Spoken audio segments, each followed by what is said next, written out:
श्री कृष्ण जन्मभूमि मामले पर इस वक्त एक बड़ी खबर सामने आ रही है। इलाहाबाद हाईकोर्ट से मुस्लिम पक्ष को एक बड़ा झटका लगा है। इलाहाबाद हाईकोर्ट ने अपने फैसले में कहा है कि हिंदू पक्ष द्वारा दाखिल 28 याचिकाएं सुनवाई योग्य हैं। मुस्लिम पक्ष की आपत्ति अर्जी को इलाहाबाद हाईकोर्ट ने खारिज किया। हिंदू पक्ष की याचिका पर 12 अगस्त से सुनवाई होगी।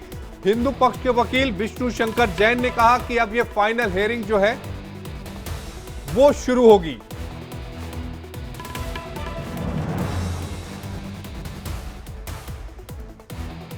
तो अब आपको सुनाते हैं कि हिंदू पक्ष के वकील विष्णु शंकर जैन का इस पूरे मामले पर क्या कुछ कहना है। सुप्रीम कोर्ट जाएंगे और स्टे वेकेशन की मांग जी बिल्कुल, मुस्लिम पक्ष की याचिका खारिज हो गई 7/11 इसके बाद ये कहें कि जो 18 याचिकाएं हैं उनका ट्रायल अयोध्या विवाद की तर्ज पर इलाहाबाद हाईकोर्ट में चलेगा। बिल्कुल बिल्कुल सही कहा, ये साफ हो गया है। आपने कहा कि आप सर्वे को लेकर सुप्रीम कोर्ट जाएंगे, तुम्हें पता एकदम से होगा। हाँ बिल्कुल, हम सुप्रीम कोर्ट में कैविएट फाइल करेंगे और अगर मुस्लिम पक्ष इस आदेश को चुनौती देता है तो हम सुप्रीम कोर्ट के सामने अपना पक्ष रखेंगे। देखिए, सबसे बेसिक ग्राउंड हमारा यही था कि प्लेसेस ऑफ वर्शिप एक्ट धार्मिक स्वरूप तय करने की स्वतंत्रता देता है, और जो एक गलत नैरेटिव फैलाया जा रहा है कि प्लेसेस ऑफ वर्शिप एक्ट से केस बाधित हैं, ये ज्ञान व्यापी में भी होल्ड हो चुका है इलाहाबाद हाईकोर्ट द्वारा ही कि ये case places of worship act से बाधित नहीं, वक्फ एक्ट से बाधित नहीं है, और कृष्ण जन्मभूमि के केस में भी यही बात होल्ड हुई है। उसका मूल कारण ये है कि वक्फ का भी जो नोटिफिकेशन है वो नॉन मुस्लिम्स पे इस केस के फैक्ट्स में अप्लाई नहीं करता। नहीं, ऐसा नहीं है कि कुछ इश्यूज पे सुनवाई, आज कोर्ट ने 7/11 की एप्लीकेशन खारिज की है और अब सुनवाई पे मामला लगाया है 12 अगस्त से। अब इस मामले की सुनवाई 12 अगस्त से, हाँ जी जी, अब सारे में वाद बिंदु बनेगा और न्यायालय अपने हिसाब से सीपीसी की प्रक्रिया को फॉलो करते हुए आगे बढ़े। श्री कृष्ण जन्मभूमि मामले पर इस वक्त एक बड़ी खबर आपको बता रहे हैं। हिंदू पक्ष को इलाहाबाद हाईकोर्ट से बड़ी जीत मिली है। दरअसल हिंदू पक्ष की 18 जो याचिकाएं हैं, इलाहाबाद हाईकोर्ट ने उन्हें सुनवाई योग्य करार दिया है। मुस्लिम पक्ष ने जो आपत्ति दाखिल की थी रूल 711 के तहत, उसे हाईकोर्ट ने खारिज कर दिया है और ये कहा है कि याचिका सुनवाई योग्य है। 11 अगस्त से इस पूरे मामले की सुनवाई शुरू होगी। और हमारे साथ चक्रपाणी महाराज जुड़ रहे हैं, हिंदू धर्म गुरु हैं। चक्रपाणी जी, एक बड़ी जीत यहां पर मिली है हिंदू पक्ष को इलाहाबाद हाईकोर्ट से, और आप ये लगातार कहते रहे हैं कि मुस्लिम पक्ष ने जो आपत्ति दाखिल की है वो खारिज होगी। देखिए जी, मैं शुरू से कह रहा हूं और निश्चित रूप से सबसे पहले तो मैं माननीय कोर्ट को बहुत बहुत धन्यवाद, आभार व्यक्त करता हूं और उनके निर्णय का अभिनंदन करता हूं कि जिस प्रकार हिंदुओं के पक्ष में दिया है, अब साबित हो गया है कि सत्य परेशान होता है, पराजित नहीं हो सकता। तो उसी तरह से आप देखिए कि किस प्रकार से राम मंदिर में एक लंबी लड़ाई के बाद निर्णय आया, काशी विश्वनाथ में भी उसी तरह हुआ। अब भगवान कृष्ण के मथुरा जन्मभूमि स्थान पे भी जो विवाद मुगलों ने बनाया था उसका पटाक्षेप होने लगा है और हो के रहेगा। कई लोग जो है 1991 एक्ट के आड़ में बचने का प्रयास कर रहे हैं, लेकिन माननीय कोर्ट ने इसको स्वीकार करके उनके आपत्ति को खारिज कर दिया है, उनके किसी भी को सुनने से मना कर दिया है। तो अब रास्ता खुल गया है। हिंदू तो हमेशा लीगल लड़ाई लड़ता है, हमेशा कानून सम्मत तरीके से संविधान के दायरे में लड़ता है और अपने अधिकार मांगता है। मुझे पूरा उम्मीद है कि आने वाले कल में जैसे भव्य राम मंदिर का निर्माण हुआ उस स्थान पे, उसी प्रकार से भगवान कृष्ण का भी। लेकिन स्वामी चक्रपाणी जी, शाही ईदगाह मस्जिद कमेटी के वकील तो ये कह रहे हैं कि इस फैसले के खिलाफ हम सुप्रीम कोर्ट का रुख करेंगे। इलाहाबाद हाईकोर्ट के फैसले में कई खामियां हैं। देखिए, जब माननीय सर्वोच्च न्यायालय द्वारा जब राम मंदिर के निर्णय आए थे, चूंकि मैं खुद उसमें एक पक्षकार था, तो उसके बाद भी उन्होंने अपील किया था। जब 5 जजों की फाइनल जजमेंट आ गया उसके बाद भी किया था। तो देखिए, जो साक्ष्य प्रमाण के आधार पर निर्णय होता है और उनका अधिकार है वो जाने का, लेकिन मेरा निश्चित रूप से ये मानना है और मुस्लिम पक्षकारों, चूंकि भाईचारे के माध्यम से मैं कहूंगा कि बातचीत के माध्यम से अभी भी समय है। आप इन जो आतंकी लुटेरे, जो विदेशी आक्रांता थे, उनके जो पाप थे, उनकी पाप की गठरी को बात के आप अपने लेके न चलिए, बल्कि ये देश हम सबका है, सब लोग मिलकर रहना है। तो इसलिए उनके द्वारा जो मंदिरों पे आतताइयों के द्वारा तोड़फोड़ की गई, लूटपाट की गई और जबरदस्ती मस्जिद बनाई है, उनके पाप को लेकर न चलिए और दावा अपना वापस ले लीजिए। अन्यथा जो है लीगल लड़ाई लड़िए संवैधानिक तरीके से, लेकिन हमें लगता है कि हिंदुओं को जीत होगी, जैसे राम मंदिर में हुआ था उसी तरह। स्वामी चक्रपाणी जी, इस मामले में इलाहाबाद हाईकोर्ट ने वकील कमिश्नर के सर्वे का आदेश दिया था, लेकिन सुप्रीम कोर्ट ने उस वकील कमिश्नर के सर्वे पर रोक लगा दी थी। हालांकि आज विष्णु शंकर जैन ये कह रहे थे कि हम सुप्रीम कोर्ट से गुहार लगाएंगे कि वकील कमिश्नर का सर्वे इलाहाबाद में यानी कृष्ण जन्मभूमि में भी कराया जाए, ताकि जो सच्चाई है वो सामने आ सके। नहीं, निश्चित रूप से पुनर्याचिका डालने पे उसमें हमें रिलीफ मिलेगा और ये होगा। अब तो केस की सुनवाई भी होगी तो माननीय सर्वोच्च न्यायालय निश्चित रूप से इस पे ध्यान देगा। कई बार क्या होता है, वकील को जो पक्ष रखने होते हैं वो नहीं रख पाते हैं, लेकिन वर्तमान की जो निर्णय है ये हिंदुओं के एक तरह से प्रथम जीत है और हिंदुओं के लिए एक बहुत बड़ा संदेश है।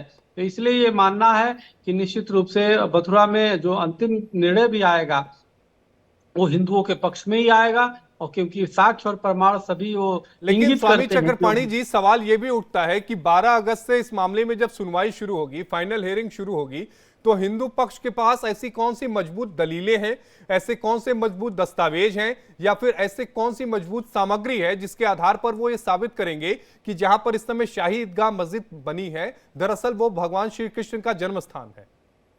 नहीं, अनेक साक्ष्य प्रमाण है। सबसे पहले तो जब वो सर्वे होगा वहां पे दीवालों पे स्पष्ट रूप से जो हिंदू प्रतीक है वो है, और आप ये देखिए कि एक नहीं कितने हैं। साकी मुश्ताक ने अपने पुस्तक मासिर आलमगीरी में स्पष्ट रूप से कई मिनट्स लिखे हैं, उसमें मथुरा का भी जिक्र है, उसमें दिल्ली के शाही मस्जिद का भी जिक्र है कि जामा की कैसे राजस्थान की प्रतिमाओं को दिल्ली के जामा मस्जिद में चिनवा दिया, कैसे जो है मुगलों ने कैसे यहाँ तोड़ा, मथुरा के मंदिर को तोड़ा। तो काफी चीजें पूरी मिनट्स में दर्ज हैं मुगल कालीन। तो लिखित रूप से जो इतिहास में दर्ज है वो है, पर अनेक जब सर्वे होगा तो उसके दीवारें जो है चीख चीख के बोल रही है कि वो कृष्ण जन्मभूमि था और वो कृष्ण भगवान का स्थान था। जैसे आप देखिए कि काशी जी में सर्वे हुआ तो कितने प्रतीक चिन्ह मिले, यहाँ तक कि वहाँ भगवान विश्वेश्वर महादेव का शिवलिंग के भी प्रतीक मिल गए जो वहां पे वजू कर रहे थे। उसी प्रकार राम मंदिर की जब सर्वे हुआ तो अनेक नीचे से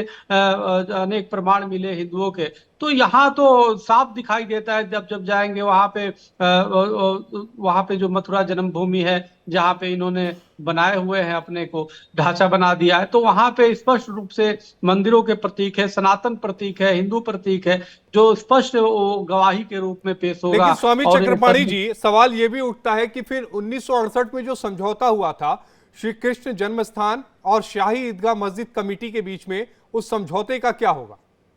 नहीं, समझौता तो वो किन परिस्थितियों में हुआ था, क्या हुआ था, वो अलग के विषय है। मूल उसके समझौते थे। कृष्ण जन्मभूमि के जो मूल न्याय है वो प्रभावित नहीं हो सकता, और मूल न्याय ये है कि वो जो है वो उस समय क्या परिस्थितियां थी, किस दबाव में कराया गया वो नहीं जानते।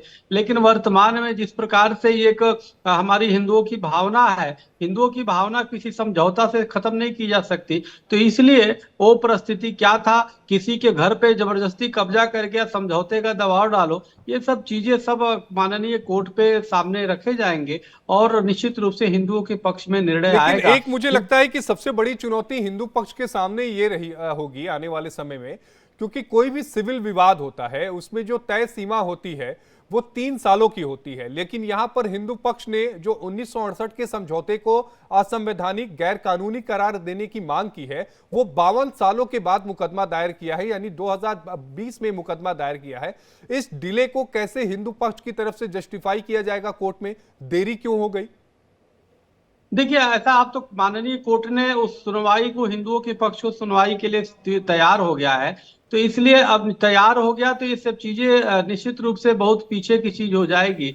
जब वो तैयार हो जाएगा, सुनेगा तो साक्ष्य प्रमाण दिखाए जाएंगे। अब देखिए, मुगलों ने भी जब तोड़ा तो आज ही थोड़ा सैकड़ों वर्ष उसके बीत गए, लेकिन फिर भी राम मंदिर में निर्णय आया। तो एक केस तो 1949 से राम मंदिर का डाला गया, लेकिन निर्णय आया, ठीक है, देर आया लेकिन दुरुस्त है, उसके संघर्ष तो जारी रहे। इसी प्रकार से मथुरा वाले मामले में भी कोई हिंदू पक्षकार और भी जो लोग थे और धड़े थे वो बैठे नहीं रहे थे, वो बार बार अपनी आपत्ति दर्ज कराते आ रहे थे। हर साल कोई न कोई वहां जाकर के जल चढ़ाने का प्रयास करता था, कभी हिंदू संगठन कोई वहां पूजन की मांग करता था, तो कभी भी हिंदू या हिंदू संगठन कोई भी बैठा नहीं। अनवरत वो लगा रहा कि हमारे इष्ट देव, हमारे भगवान हमारे भगवान श्री कृष्ण का मंदिर कैसे मुक्त हो। ये हर जगह, चाहे भोजशाला में देख लीजिए, मध्य प्रदेश में भोजशाला है, वहां भी हमारे माँ सरस्वती का स्थान है, वहां के लिए भी संघर्ष होते रहते हैं। हिंदू संगठन, हम लोग खुद जाने का कितनी बार कार्य किए हैं वहाँ, तो वहां भी नमाज पढ़ाए जाते हैं। तो जितने हमारे मंदिर हैं जो मुगल कालीन समय में जो मंदिरों को जानबूझ के कब्जा किया गया, वहां संघर्ष हमेशा से बना रहा है। तो ये जो कंटिन्यूटी बनी हुई है, तो ये भी एक बहुत बड़ा आधार है कि हमने अपनी एक आपत्ति दर्ज करते रहे हैं शुरू से, और आधार भी है, और कहीं ना कहीं वो सिद्ध हो जाता है। और परमात्मा भी, भगवान भी ये देखते हैं इस बात को कि अनवरत हमारी भक्ति में लीन है, तो उसके पक्ष में निर्णय स्वामी आएगा। चक्रपाणी जी, ये जो पूरा एरिया है वो 13.77 एकड़ का है। कैसे साबित होगा कि भगवान श्री कृष्ण का जन्म किस जगह पे हुआ था? नहीं, वो तो कई साक्ष्य प्रमाण है, हमारे ग्रंथ है, हमारे पुस्तक है, हमारे जो मंदिर जो तोड़े गए उसके मिनट्स हैं। मैं वही बताया कि जो औरंगजेब कालीन भी पुस्तक है मासिर आलमगीर, उसमें भी पूरी तरह चिन्हित है किस प्रकार से वहां पे, और भी कई बार मुगलों ने आक्रमण किया वहां पे, यादव गुर्जर समाज ने वहां की रक्षा की, वहां मंदिरों की रक्षा की कितनी बार, जिसे मुगल के भी दांत खट्टे हो गए। कई बार उनको धोखा दे के फिर तोड़ने का कार्य किया गया, एक बार नहीं कितनी बार आक्रमण हुआ, और बार बार बनाते रहे, हिंदू समाज उसको बनाता रहा, हिंदू समाज के लोग उसको खड़ा करते रहे। तो हिंदू समाज ने बड़ी त्याग बलिदान अपना दिया है उसके लिए, और उसके कई ऐसे प्रतीक और चिन्ह और प्रमाण हैं जो साबित करता है कि भगवान कृष्ण की जन्म स्थली वही है। लेकिन यहां पर मुस्लिम पक्ष तो ये कहता है कि ये जो पूरा मुकदमा है वो 1991 वर्शिप एक्ट के दायरे में आता है, और ये मुकदमा जो है वो सुनवाई योग्य नहीं है। हालांकि आपत्ति थी, वो खारिज हो गई, लेकिन जब मूल विवाद पर सुनवाई होगी 12 अगस्त से, तो मुस्लिम पक्ष 1991 वर्शिप एक्ट को लेकर बीच में आएगा। तो उसकी क्या काट की दलीलें आप लोगों के पास है? देखिए, सबसे पहले तो 1991 एक्ट अपने आप में एक असंवैधानिक कानून बना, एक गैर कानूनी कानून बना, और वो कांग्रेस शासित के राज्य में बना, और उन्होंने कहीं ना कहीं ऐसा कर दिया कि मुगलों के जो पाप कर्म थे उसको रोकने, उसको प्रमाणित करने के लिए, यानी उसके पाप कर्म को सत्यापित कर दिया, और जानबूझ के उनके कब्जे को बरकरार रखने के लिए इस तरह के अवैध और गैर कानूनी कानून के नाम पे थोपने का काम किया गया। अब मैंने कई बार केंद्र सरकार को भी इस मामले में मैंने पत्र भेजा है कि 1991 एक्ट बिल्कुल अवैध है, गैर कानूनी, उसको खत्म किया जाना चाहिए। हिंदुओं के खिलाफ एक षड्यंत्र है, एक अन्याय है, एक अत्याचार है। देश आजाद हो गया, लेकिन हिंदुओं को जानबूझ के एक्ट के तहत गुलाम बनाया गया। लेकिन फिर भी इस मामले में माननीय कोर्ट ने उसको खारिज कर दिया है। लेकिन और भी जो सैकड़ों हजारों मंदिर है उसको मुक्त कराने के लिए 1991 एक्ट को भी खत्म की जानी चाहिए। और मेरा केंद्र सरकार से आग्रह है, निवेदन है, प्रार्थना है कि 1991 एक्ट समय रहते तत्काल उसको खत्म कर दिया जाए, ताकि हमारे जो सैकड़ों हजारों मंदिर जो मुगल कालीन जो कब्जे में है ताइयों के, उसको छुड़ाया जा सके, वहां पे हिंदू पूजा पाठ कर सके, तभी भारत विश्व गुरु बनेगा, तभी भारत पुनः सोने की चिड़िया होगी। आखिरी सवाल का संक्षेप में जवाब दे दीजिएगा कि राम जन्मभूमि में, चूंकि मैंने कवर किया है, कई बार आपसे कोर्ट में भी मुलाकात हुई, सुप्रीम कोर्ट में हिंदू महासभा जो थी उसमें पक्ष थी, कृष्ण जन्मभूमि में हिंदू महासभा कहां पर है, ये मुझे बताइएगा। नहीं, निश्चित रूप से राम मंदिर में, चूंकि हिंदू महासभा का एक केस ही था 1949 में, वहां पे हमारे गोपाल सिंह विशारद हिंदू महासभा के थे, उन्होंने डाला केस और लड़ चलते रहा। 1963 में माननीय डिस्ट्रिक्ट कोर्ट ने स्वयं president all India Hindu Mahasabha का को पार्टी बनाया, उसमें और भी कई लोगों को बनाया, जिसमें सनातन धर्म और आर्य समाज सबको बनाया, और हमने शुरू से सक्रियता रखी। 2006 से हमने फिर सक्रियता की जब अध्यक्ष बने हिंदू महासभा की, और इलाहाबाद हाई कोर्ट में और माननीय सर्वोच्च न्यायालय में लड़े। अब रही बात मथुरा में हमारे दिनेश जी हैं हिंदू महासभा के, जो उस केस को देख रहे हैं, और वो भी लड़ाई में है, भागीदारी है, और काफी जो मामले वहां भी हमारे अपने लोग हैं, और उनको हमेशा हर प्रकार की जो है साथ सहयोग किया जाता है। मतलब अलग अलग याचिका करता है हिंदू महासभा के, और वो इस पूरे मामले में जो आप कृष्ण जन्मभूमि की बात कर लें या फिर ज्ञानवापी परिसर की बात कर लें, उसमें आप पक्षकार हैं, और हिंदू महासभा यहां पर हिंदुओं के साथ मजबूती से खड़ी है, आप यही कहना चाह रहे हैं? जी बिल्कुल, हमेशा खड़ी है, खड़ी रहेगी, और हिंदू स्वाभिमान की लड़ाई है, और अपने स्वाभिमान की रक्षा करना हमारा संवैधानिक राइट है। मैं अपनी धार्मिक स्वाभिमान की रक्षा के लिए हम अंतिम सांस तक लड़ेंगे, और अपने अधिकार, पूजा के अधिकार और मंदिर को अपने वापस लेके रहेंगे। जी, आपका जुड़ने के लिए बेहद शुक्रिया। स्वामी चक्रपाणी महाराज हिंदू महासभा के अध्यक्ष हमारे साथ जुड़े हुए थे, जिन्होंने अपनी बातों को रखा और बताया कि श्री कृष्ण जन्मभूमि मामले पर इलाहाबाद हाईकोर्ट के फैसले का क्या कुछ महत्व है। लेकिन केशव प्रसाद मौर्य इस पूरे मामले पर क्या कुछ कह रहे हैं वो आपको सुनवा देते हैं। तरफ हर हर बम बम का नारा लग ही रहा है, हर हर महादेव हो ही रहा है सावन के महीने में, लेकिन जय श्री राम और जय श्री कृष्ण की भी गूंज होने लगी।